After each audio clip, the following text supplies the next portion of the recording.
Hi everybody, it's Maria Burke here with another 321 Focus Together interview, and my guest today is Monica Hennelly. Monica, you're very welcome. Would you like to introduce yourself, please? Thank you, Maria. Well, I'm Monica, as you said, and I'm a light worker. I call my little business Circle of Solas, and for those who are not Irish, Solas is the Irish for light.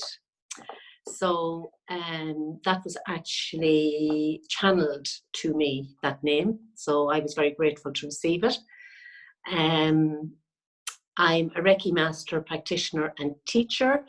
I do IET, which is integrated energy therapy, crystal healing, Indian head massage. I also do the angel card readings. I do some channeling by writing and painting. And of course, I just qualified recently as a feng shui consultant, which I absolutely love.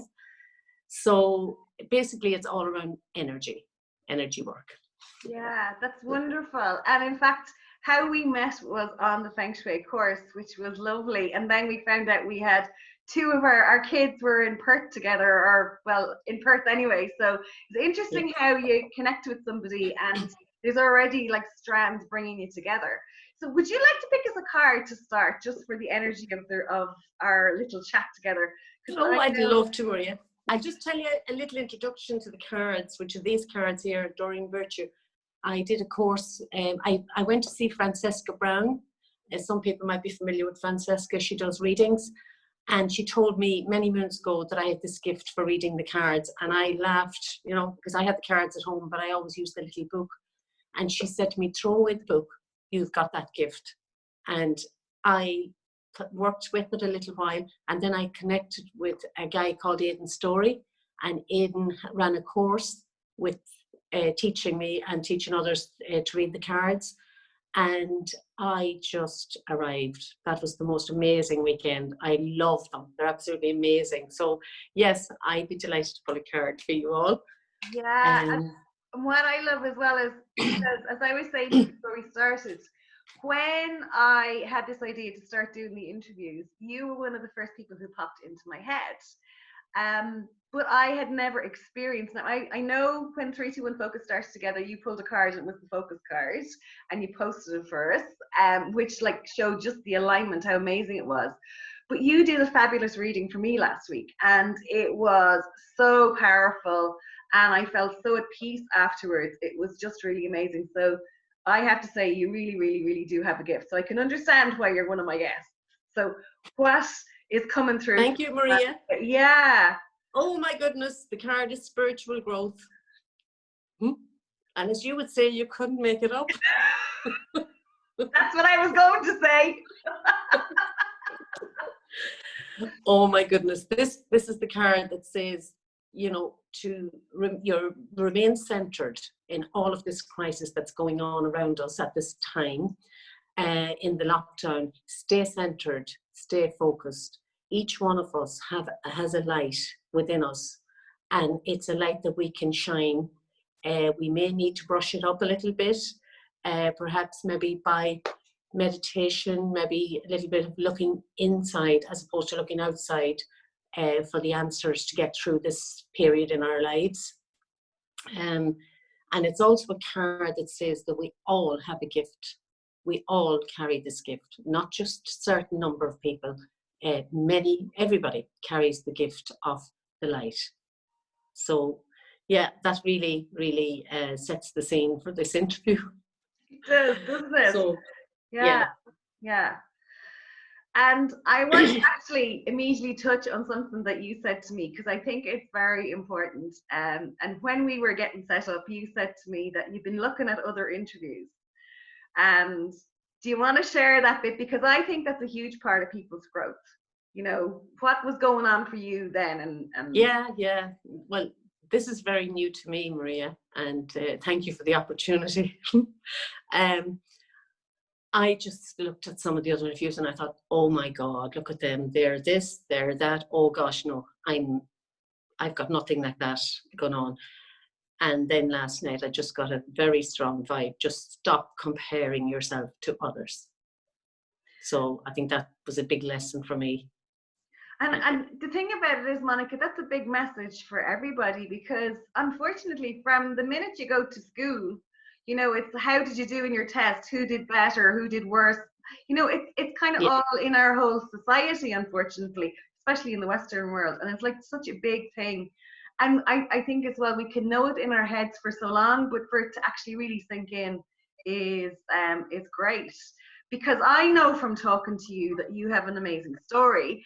And as I was saying to you earlier on, it was like, it's about sharing the story because you just don't know who it's going to help. So do you want to go back and tell us how you got on this spiritual path? Yeah, well, I just felt this morning that if I can inspire just one person that's watching this, then the job is done for me.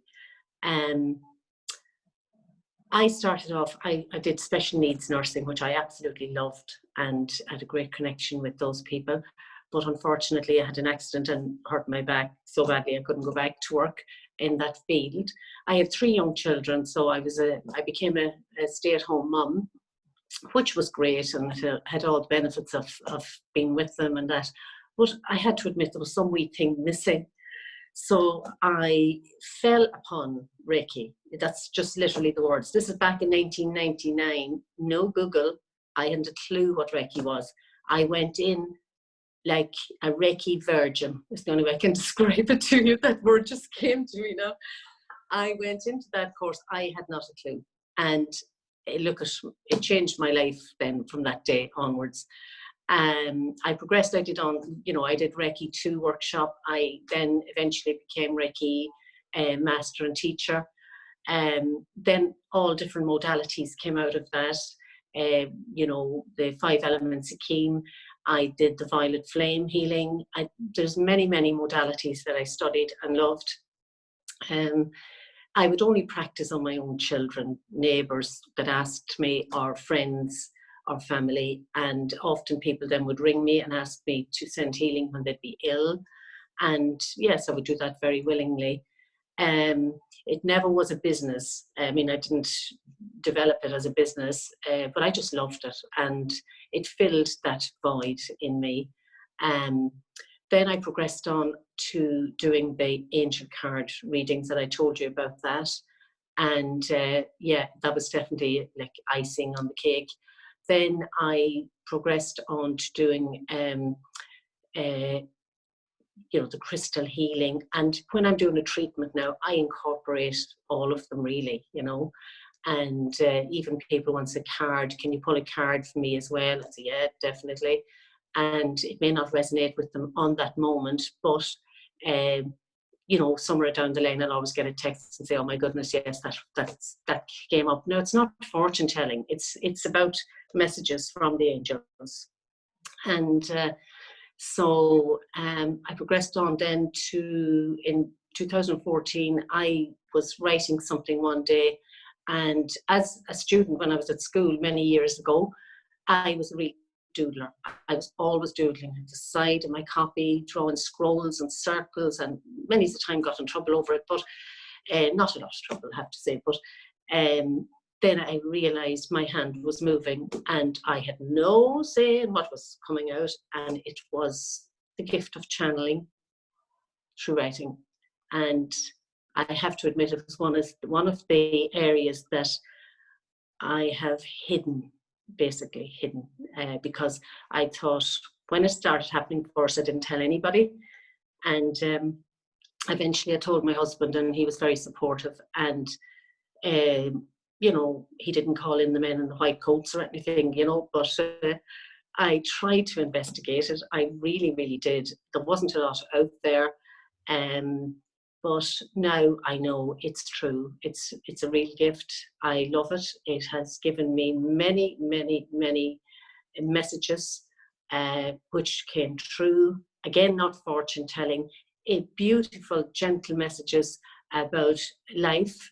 And for example, I had a brother who died very young.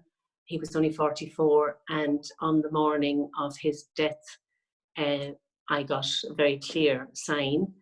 Then unfortunately my sister was killed in an accident, and I thought, oh my goodness, Oh, I got no sign, I got no warning, but my goodness, afterwards did I realise I got all of the signs, and they were amazing.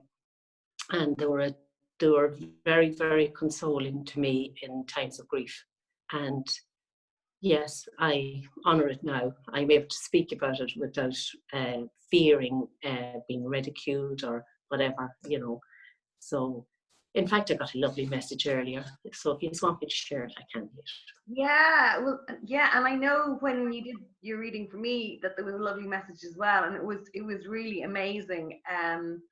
So yeah, I think it would be lovely. I mean, you were given a message first, so I'd love if you'd share it. Yeah, okay. Yeah. I have to put on my glasses Well, to I read have this. mine on all the time. It's okay. Okay. So the energy of St. Padre Pio, I'm very, very close to his energy, and very big support for me. The words are: darkness overshadows many, and with this time, we need more light. Light from every source, whether it is from within or from others. Many have been too busy to go within and seek solitude in their hearts, and therefore need the light workers on earth to come and are present in many walks of life. We speak not of religions as such. We speak of love and truth, forgiveness, compassion and peace. We are the ones who walk the earth in many forms and brought the light back then. Now we need all to carry the light and pass it on to the people around them, so they too enjoy this bright light of divine.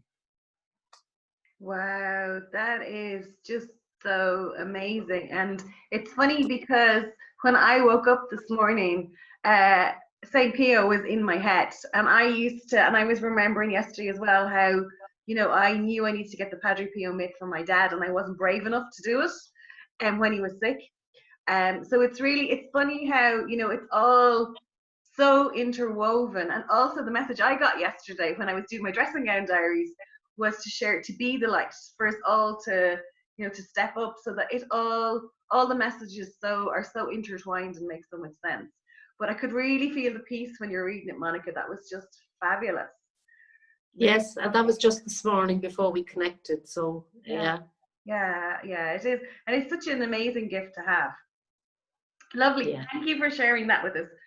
There's Okay. another gift you have as well. You channel art, don't you? You channel paintings. We haven't talked about that. Well, yes, that was like the writing that just happened, because I do like painting, but I haven't been doing a lot of it. But the last painting that I really took serious was the one of St. Brigid, and her message was, I have not forgotten Ireland, but Ireland has forgotten me.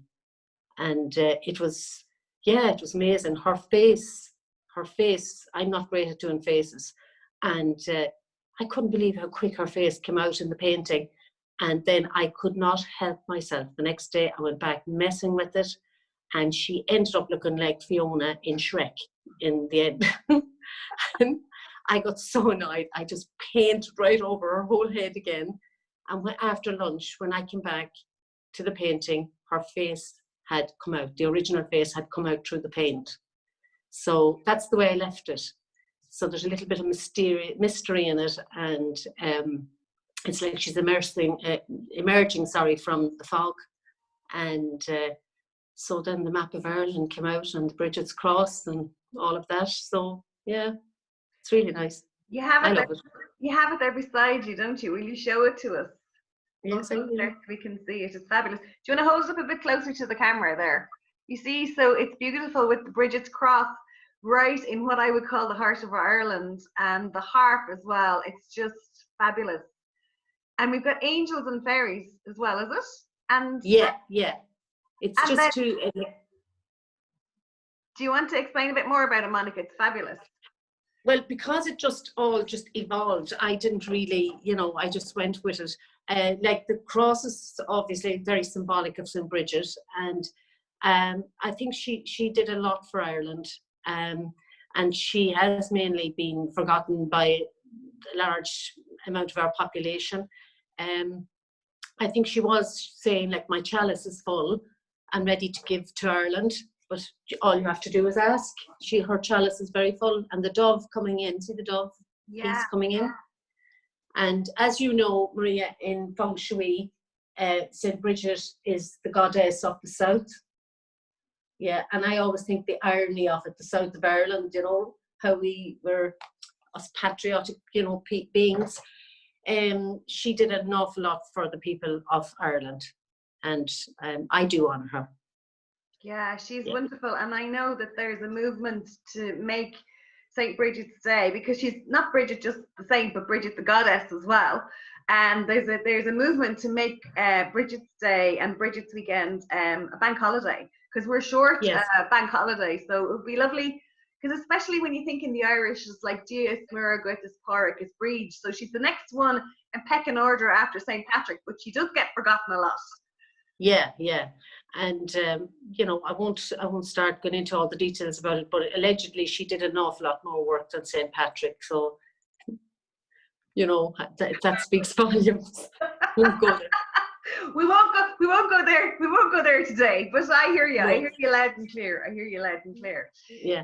So yeah. Can I just mention a little bit about meditation, please. Maria? Because with the time that we're living in now, we are being asked to go within, like the message this morning, and so I know a lot of people have difficulty in sitting quietly in meditation, but you know, I always compare it to potty training a child.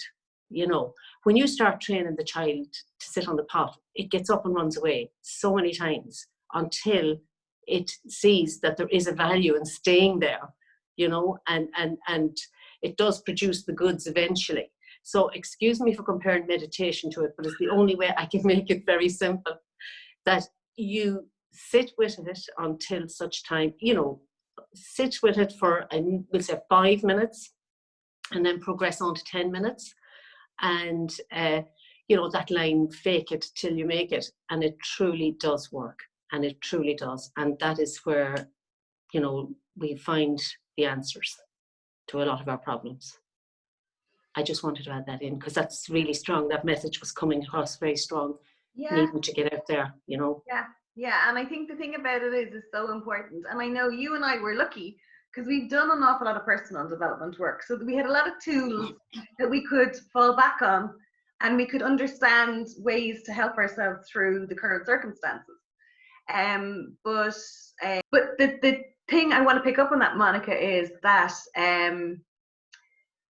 I remember the first day of my coaching course and being taught that we all have the answers inside ourselves. And like, you already come from that space, and I come from that space. So I am quick to meditate or to journal to get the answers. But I remember a time when I didn't trust myself, and I thought that everybody else had the answers, you know? So I love the fact that you're bringing up meditation, because it is just so important. Couldn't agree with you more. Yeah. Right. So you have been doing 3-2-1. How have you found it? I know you're in the middle of it at the moment.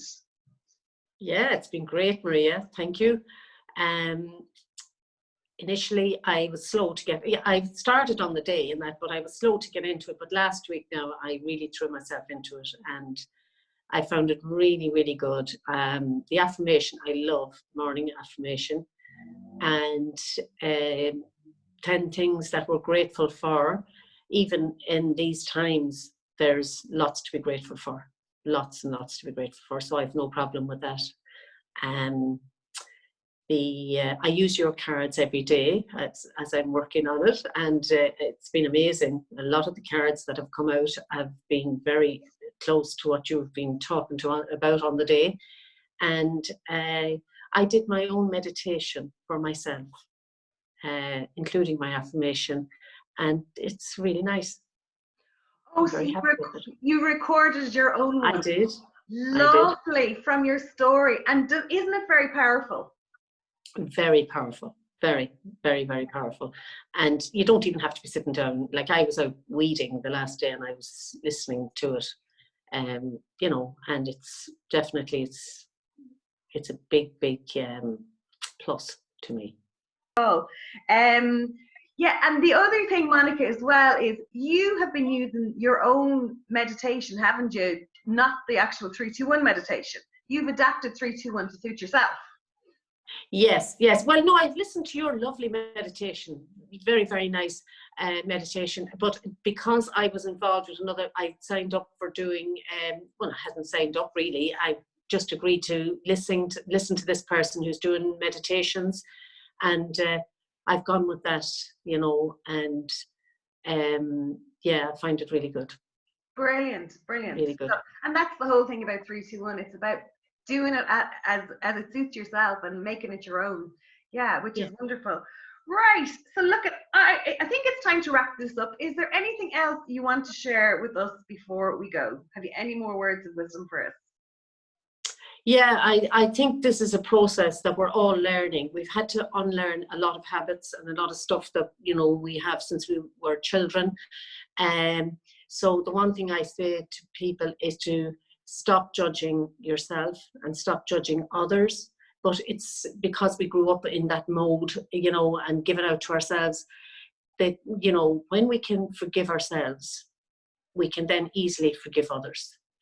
And what I say is, you know, judges get well paid for the job they're doing. So why should you do it free of charge? Just give it up. I haven't heard that angle before, and that's brilliant. I love it. I love it. That is fabulous. Yeah. Yeah. Thank you. And if I can help anybody out there, Maria, they're welcome to contact me.